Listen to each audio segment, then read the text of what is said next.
Hi, boys and girls. So this week we have been listening to fairy tales and talking about what elements of a fairy tale we notice.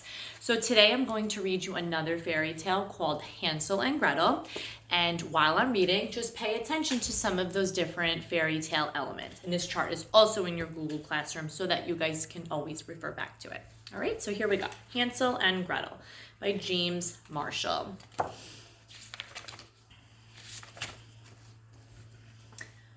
Once upon a time, in a cottage near a vast forest, there lived a poor woodcutter, his wife, and his 2 children. The boy was called Hansel, and the girl, Gretel. At the best of times, the family had precious little to live on, but now there was a great famine in the land, and food was scarcer than ever. The woodcutter's wife was worried there wouldn't be enough for her. "Those wretched children of yours are gobbling everything up," she said to her husband. "Do you want your pretty little wife to waste away? Something will have to be done." "Yes, my dearest," said the poor woodcutter, who was afraid of his wife's ferocious temper. "She doesn't like us," said Gretel. "Yes, she does," said Hansel, but he didn't mean it. One night, when the woodcutter was tossing and turning and worrying about how to feed his family, his wife revealed a plan. "Listen to this," she whispered in her husband's ear. "We will take the children into the woods, give them a bit of bread, and leave them there." "Never!" cried the woodcutter, but his wife badgered and badgered. "My poor children!" cried the woodcutter. "I know what's best, you dolt," said his wife. "Oh dear," whispered Gretel. "Don't worry," said Hansel. "I'll take care of us." And slipping out into the moonlit night, he gathered up as many white pebbles as he could find. "What are you doing?" said Gretel. "You'll see," said Hansel.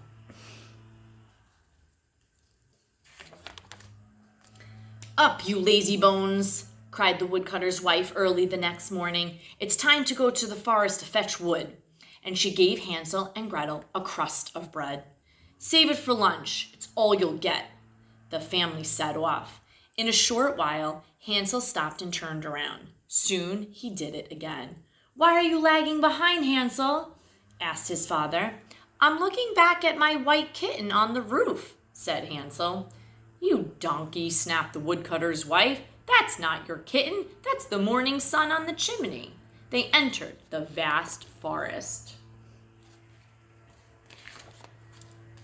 In the middle of the forest, Hansel and Gretel were told to build a fire of brushwood and to wait. "We'll return soon," said the woodcutter's wife, and the children were left all alone. They heard the sound of an axe chopping wood, and they thought their father must be nearby. But it was really a bow he had tied to a dead tree, being blown about by the wind. At midday, they ate their bread and waited patiently. The afternoon slowly passed, but no one came. Finally, the children closed their eyes and went to sleep. When they awoke, it was pitch black. "Are you frightened?" said Gretel. "Of course not," said Hansel. When the moon had risen, Hansel took Gretel by the hand and showed her how they could follow the trail of white pebbles.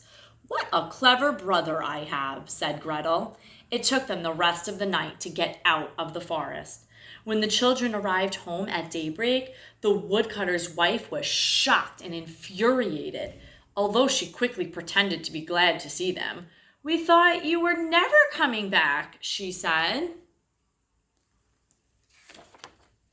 Hansel and Gretel believed the worst to be over, but soon there came another famine, and the woodcutter's wife began to fret. "There's hardly enough for the 2 of us to eat," she said to her husband. "We'll simply have to take the children back to the woods." "Not again," whispered Gretel. "Don't worry," said Hansel. But when he went to gather up more pebbles, he found the door bolted. She had seen to that. The next morning, the children were given a bit of bread, and the family set off. Every few paces, Hansel turned around to strew a handful of breadcrumbs behind him. "Why are you tarrying, Hansel?" said his father. "I'm looking back at my white pigeon on the roof," said Hansel. "Simpleton," cried the woodcutter's wife, "that isn't your pigeon, that's the morning sun on the chimney." When they came to the most forbidding part of the forest, the woodcutter's wife said, "You will wait here while your father and I gather wood. We will be back soon." Hansel and Gretel did not believe her. At midday, Gretel shared her bread with Hansel. Soon, as they did before, they fell asleep. And when they awoke, it was pitch black. "Ooh," said Gretel. "When the moon rises," said Hansel, "we will follow the trail of breadcrumbs out of the woods." But when the moon rose, they found no breadcrumbs. The birds in the forest had eaten them all. "We'll never get out," cried Gretel. They wandered on deeper and deeper into the forest, eating whatever berries they could find. When they'd been away from home for 3 days, a snow-white bird appeared. "Let's follow it," said Hansel. The snow-white bird led them to a clearing where there was a small house made of cookies and candy, spun sugar and cake. It was like no house they'd ever seen. Being terribly hungry, the children set about having a regular feast. Hansel broke off a piece of roof cake, and Gretel tried a bit of window sugar. It was all as good as it looked. Suddenly, they heard a shrill voice from inside. "Nibble, nibble, little mousie, who's that nibbling on my housie?"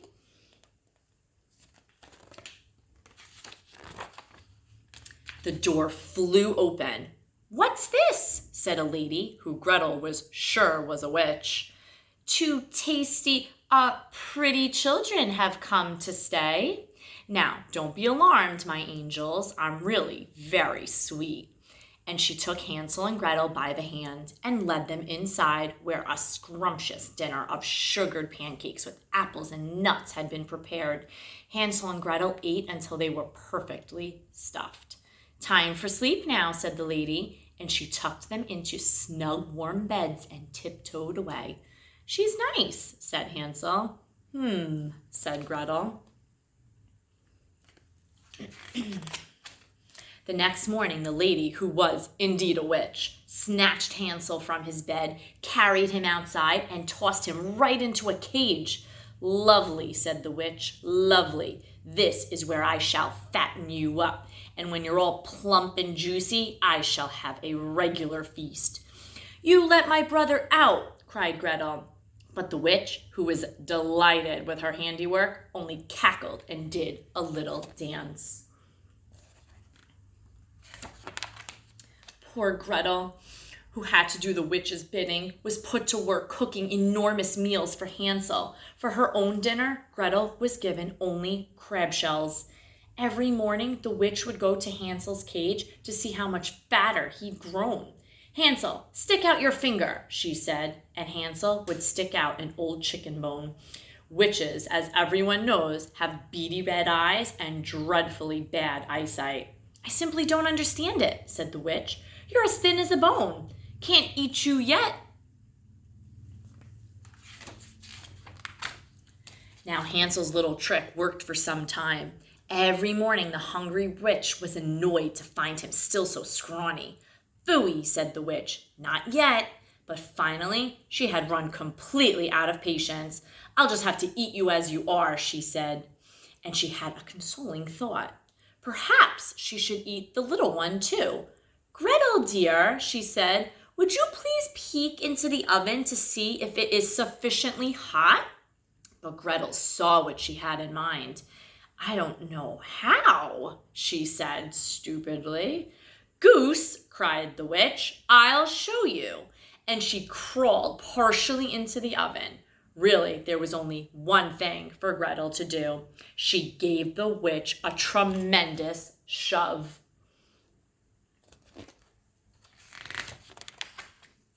The horrid witch roasted to a regular crisp. "We're free!" cried Gretel. "The witch is dead!"